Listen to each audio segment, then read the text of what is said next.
नमस्कार, dB news में आपका स्वागत है। डीबी न्यूज में हम बात करेंगे आज की तमाम खास खबरों की जो आज पूरा दिन चर्चा का विषय रही। तो चलिए खबरों की शुरुआत कर लेते हैं राजस्थान से। राजस्थान के करौली में एक बाइक रैली पर हुए पथराव के बाद हिंसा फैल गई थी, जिसमें जमकर पत्थरबाजी, हिंसा और आगजनी हुई। इस मामले को लेकर विपक्षी दल लगातार गहलोत सरकार को घेरते नजर आ रहे हैं। इस लिस्ट में अब असदुद्दीन ओवैसी का नाम भी जुड़ गया है। ओवैसी ने करौली हिंसा को लेकर राजस्थान की कांग्रेस सरकार पर निशाना साधा। क्या कुछ कहा, सुनिए। यकीनन वो फेलियर है राजस्थान की कांग्रेस गवर्नमेंट का और उनकी नाहिली और नाकारापन से ही वो कम्युनल राइट हुआ, जिसमें एक टारगेटेड वायलेंस मुस्लिम कम्युनिटी पर किया गया है और इससे बहुत बड़ा नुकसान हुआ। अभी पोलराइजेशन हो रहा, आपको लग रहा है बीजेपी कर रही है इसे? तो देखिए, सरकार की पहली जिम्मेदारी होनी चाहिए कि लॉ एंड ऑर्डर कंट्रोल करें। हम ये उम्मीद कर रहे थे कि अशोक गहलोत साहब सबक हासिल करेंगे। जो साबिक़ा में जो मुख्यमंत्री थे तो उस वक्त कुरान करीम को जलाया गया, 10 मुसलमान पुलिस फायरिंग मारे गए और ऐसा लगता है कि वो माजी में जो हुआ उससे वो सबक हासिल नहीं किए और इन्हीं वजहों से, इन्हीं गलतियों से फसाद होता है और फिरका परस्ती बढ़ती है। लेकिन अशोक गहलोत ये भी आरोप लगा रहे हैं कि जब भी आइए अब अगली खबर की ओर बढ़ते हैं। महाराष्ट्र में फिलहाल सियासी युद्ध चल रहा है। एक तरफ है महाविकास अघाड़ी के नेता तो दूसरी तरफ बीजेपी और राज ठाकरे। सोमवार को राज ठाकरे ने शरद पवार पर भरी सभा में गंभीर आरोप लगाए थे। उन्होंने कहा था कि पवार नास्तिक हैं और जातिवादी राजनीति करते हैं। उन्हें हिंदुओं से ज्यादा मुस्लिमों के वोट की चिंता है। राज के आरोपों पर मंगलवार को एनसीपी सुप्रीमो शरद पवार ने कहा, राज ठाकरे को गंभीरता से लेने की जरूरत नहीं है। वो 5-6 महीने में एक बार बोलते हैं। वो अपने भाषणों में बीजेपी के खिलाफ एक भी शब्द नहीं बोलते। या देशामध्ये ह्युमन राईट्सचं उल्लंघन एवढ्या मोठ्या प्रमाणात होतं असं मत व्यक्त केले गेले की जे देशाच्या दृष्टीनं अशोभनीय आहे। मला असं वाटतं की दोन्ही कंट्री हे ज्यावेळी डिस्कशनला बसले होते त्यावेळेला भारताच्याकडून हायेस्ट अथॉरिटी अमेरिकेची इथं असताना त्यांच्याशी हा प्रश्न उपस्थित करण्याची आवश्यकता होती आणि आपली नाराजी व्यक्त करण्याची ती एक संधी होती, पण त्याच्यात काही केलेलं आहे असं आता दिसत नाही। एखादी दुसरी व्यक्ती कधीतरी वर्ष 6 महिन्यात एखादं वाक्य, एखादं स्टेटमेंट करून आपलं मत व्यक्त करते, ते फार गांभीर्याने घेण्यासारखं नसतं। पण जर तुम्ही प्रश्नच विचारला आणि त्याच्यात 2-3 मुद्दे आले, त्यामुळे आता मला थोडंसं त्याच्यावर सांगावं लागेल। 2-3 गोष्टी माझ्या वाचण्यात आल्या आजच्या सकाळच्या वृत्तपत्रात आणि टेलिव्हिजनवर की एक आनंद आहे की त्यांनी शिवाजी महाराजांचं नाव मी घेत नाही अशा प्रकारचा एक उल्लेख त्या ठिकाणी केला। 2 दिवसांपूर्वी मी अमरावतीला होतो आणि जर तुम्ही तुमचे तिथं सहकारी कोण असतील त्यांच्याकडून माझं अमरावतीचं भाषण हे जर मागवलं तर त्याच्यामध्ये शिवाजी महाराजांचं योगदान याच्यावर माझं कमीत कमी 25 मिनिटाचं वाचन होतं। अनेक गोष्टी त्याच्यामध्ये मी सांगितल्या।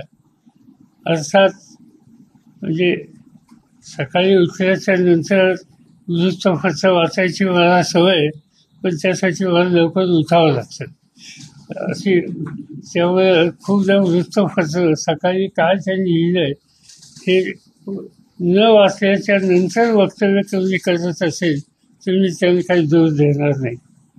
दुसरी गोष्ट अशी आहे की त्याच्यामध्ये त्यांनी सांगितलं की फुले, आंबेडकर, शाहू यांचाच उल्लेख केला जातो, त्याचा अभिमान आहे मला।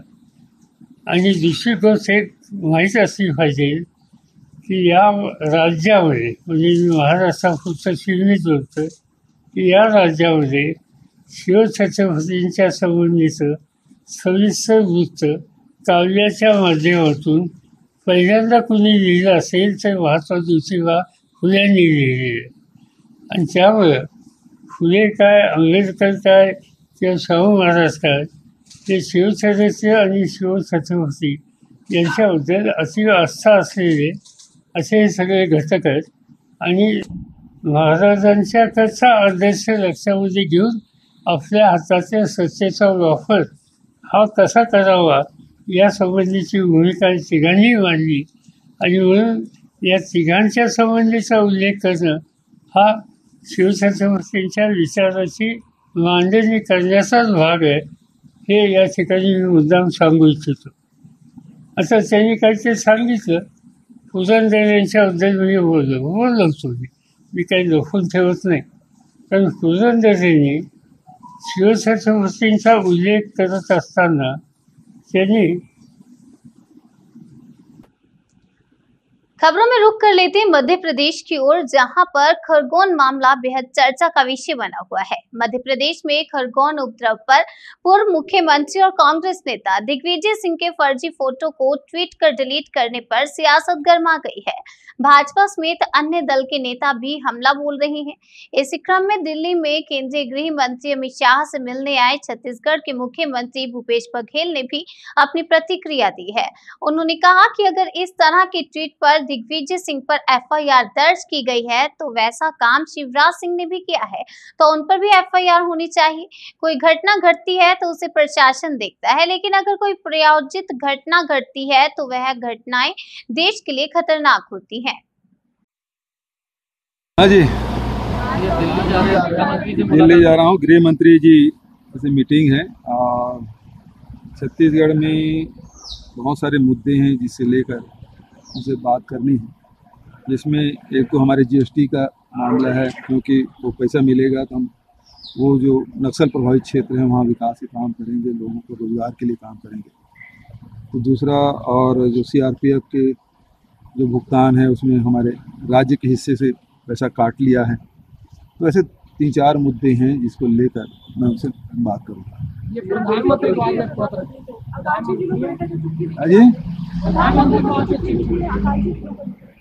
जी हाँ, विकास के लिए वही तो मुश्किल है। वही बस्तर के 7 जिले हैं, आदिवासी क्षेत्र है, वही नक्सल है और हमको वहाँ तेज़ी से विकास काम करना है, क्योंकि नक्सली जैसे जैसे पीछे हटते जा रहे हैं उन गाँव में, उस क्षेत्र में हमको तेज़ी से सारी सुविधा जो मूलभूत सुविधा है उसे हम लोग उपलब्ध कराएं, इसलिए मैंने उत्तर लिखा है। बिजली की दर आज तारीख और नए सत्र के लिए संभावना है कि दर वो भी बढ़ सकती है। नियामक आयोग जो तय करे। लगातार महंगाई बढ़ रही, सीमेंट के दाम भी बढ़े हैं और संकेत मिल रहे बिजली के दाम भी, तो आम जनता के ऊपर इससे बोझ बढ़ेगा। ये तो शुरू से जो डीजल, पेट्रोल और रसोई गैस की कीमत बढ़ा उसी समय समझ आना चाहिए था। ये सब चीज़ तो उससे रिलेटेड है। ये सब चीज़ें, ट्रांसपोर्टेशन सबसे पहला है, तो कोई भी ट्रांसपोर्टेशन के रेट बढ़ेगा तो सभी चीज़ की कीमतें बढ़ेगी। तो ये तो महंगाई बढ़ाने की जो मूल है उसको आप बढ़ा दिए तो सब तरफ उसका असर होगा। ये मुख्य रूप से कोयले का असर देखा जा रहा है, क्योंकि बिजली उत्पादन के लिए भी कोयला चाहिए, सीमेंट उत्पादन के लिए भी कोयला चाहिए। कोयले का शॉर्टेज है, भारत सरकार उपलब्ध नहीं करा पा रही है। खैरागढ़ में बम्पर वोटिंग हुआ है सर, बीजेपी को उम्मीद है कि हम जीत रहे हैं वहाँ पे। आप दावा तो सभी करते हैं, लेकिन यदि पिछले समय के देखें, आम चुनाव के समय से उस समय से परसेंटेज कम हुआ है। मध्य प्रदेश में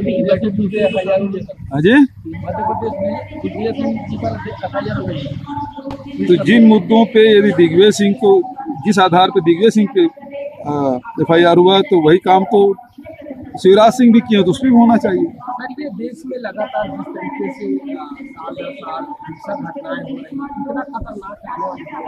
देखिए, यदि कोई घटना घटती है तो उसके लिए पुलिस प्रशासन है, वो देखती है, लेकिन कोई प्रायोजित जो घटनाएं हैं वो देश के लिए खतरनाक है। पाकिस्तान में इमरान खान की सरकार जाने के बाद वहाँ पर चौकीदार चोर है के नारे लग रहे हैं, जो भारत में भी 2019 के लोकसभा चुनाव में लगाए गए थे। कैसे देखते हैं इस नारे को?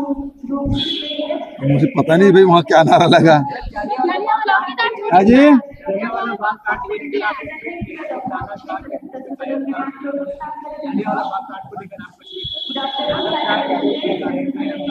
वो देखिए, जो डरे हुए रहते हैं, डरपोक लोग हैं, वही हिंसा का सहारा लेते हैं। अहिंसक वही होता है जो साहसी हो। जिसमें अंदर में बल हो, आत्मबल हो, वो अहिंसक होता है। सामाजिक पखवाड़ा मनाने जा रही, 9 मुख्यमंत्रियों का दौरा होने वाला है। बीजेपी सामाजिक न्याय पखवाड़ा मनाने जा रही है और 9 केंद्रीय मंत्रियों का दौरा होने जा रहा है। वो केवल ये है, आलोचना करके जाएंगे, देंगे कुछ नहीं। आकांक्षी जिले में केंद्र सरकार ने दिया क्या? आकांक्षी जिला आपने 10 घोषित कर दिया छत्तीसगढ़ का, एक ढेला भी दिया हो आकांक्षी जिला के लिए तो बताया, और वो देखने जाएंगे। मतलब हम काम कर रहे हैं, उसे देखने जा रहे हैं। आप क्या दे रहे हो? या आएंगे तो कुछ देंगे क्या? भारतीय जनता युवा मोर्चा के राष्ट्रीय अध्यक्ष तेजस्वी सूर्या ने कहा है कि बिहार में लालू प्रसाद यादव का जंगल राज सुना था, लेकिन आज राजस्थान में अशोक गहलोत का जंगल राज वास्तविक रूप से देख रहे हैं। सूर्या ने जयपुर में सवाई मानसिंह अस्पताल में भर्ती करौली हिंसा के घायलों एवं एक हमले में घायल एएन हर्षा दीप्ति से मिलने के बाद मीडिया से बात कही, और क्या कुछ इस दौरान उन्होंने मीडिया से चर्चा की, आइए सुनते हैं। हम लालू प्रसाद के जंगल राज के बारे में हम सुने थे, पर आज अशोक गहलोत के जंगल राज को हम वास्तविक रूप में हम देख रहे हैं। करौली में जो हिंसा हुआ था, उसके 2 पीड़ित थे, उनका जो कंडीशन है, उनका हालत है, वो इतना बुरा है। 20-30 साल के जो नौजवान, जिसके सामने पूरा जीवन है, वो अभी पूरा बेड रिडन है। तुष्टीकरण राजनीति का प्रतिफल है। और साथ ही साथ मैं हर्ष भाई से भी बात करके आया, जिसको अत्यंत अमानवीय तरीके से कांग्रेस के विधायक गिरिराज सिंह ने मारपीट किया है। अभी तक उनका सर्जरी नहीं हो पाया है, क्योंकि अभी तक उनका जो वाइटल्स है वो स्टेबल नहीं है। जानवर के जैसे ये लोग बिहेव कर रहे हैं। राजस्थान में अशोक गहलोत के ये जो जंगल राज है, ये जंगल राज के विरुद्ध युवा मोर्चा और भारतीय जनता पार्टी निरंतर विरोध करेगा, और आने वाले दिन में और उग्र स्वरूप में इसको घोर निंदा और घोर विरोध हम करेंगे। कांग्रेस कहती है कि बीजेपी नेता यहाँ पर दंगा भड़काने आते हैं। आप एक बार जाके, मैं आपसे रिक्वेस्ट कर रहा हूँ मीडिया से, परमिशन लेके आप एक बार हर्ष के साथ बात करके आइए। परमिशन लेकर एक बार जो हमारे कार्यकर्ता है, जो जिसको हेड इंजरी हुआ है करौली में, उनके और उनके परिवार के साथ बात करके आइए, और पूरे देश को इन 2 लोगों के हालत आप दिखाइए, तब पूरे देश को पता चलेगा राजस्थान में जंगल राज कैसे चल। तेजस्वी जी, यहाँ से क्या? पाकिस्तान के राजनीतिक उथल पुथल के बीच नए प्रधानमंत्री शहबाज शरीफ सत्ता में आ गए हैं। शहबाज शरीफ पाकिस्तानी संसद में विश्वास मत हासिल कर रहे थे। उस समय इमरान खान की पार्टी के एक सांसद ने उन्हें अंतर्राष्ट्रीय भिखारी बताकर वीडियो पोस्ट कर दिया।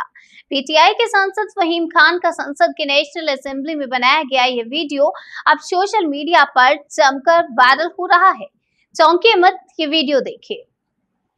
जी, मैं इस वक्त खड़ा हूँ असेंबली के अंदर, और मैं आप लोग को इंटरनेशनल भिखारी दिखाना चाहता हूँ। ये है भिखारी, जो खुद भिखारी है, जो खुद भिखारी है, जो कौम को भिखारी कहता है, खुद भिखारी होगा। हम भिखारी नहीं है, हम खुददार कौम है।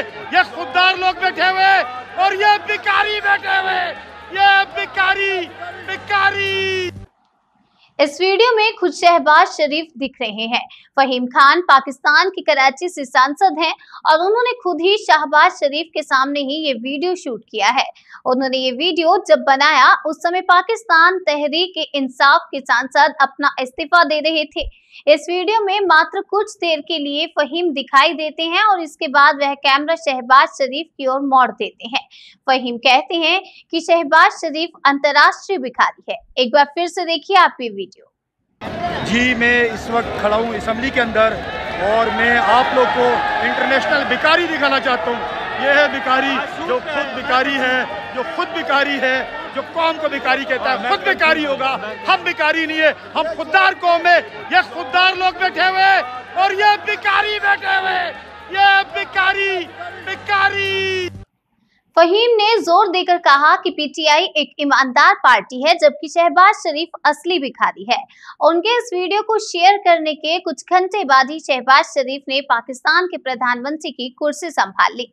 बता दें कि प्रधानमंत्री शहबाज शरीफ देश की राजनीतिक व्यवस्था में हुई उथल-पुथल और बार-बार हुए आंदोलनों के बाद सत्ता में आए हैं। शरीफ के देश के प्रधानमंत्री बनने का जश्न राजनीतिक और आर्थिक रूप से संकट में घिरे देश में कम होता दिख रहा है।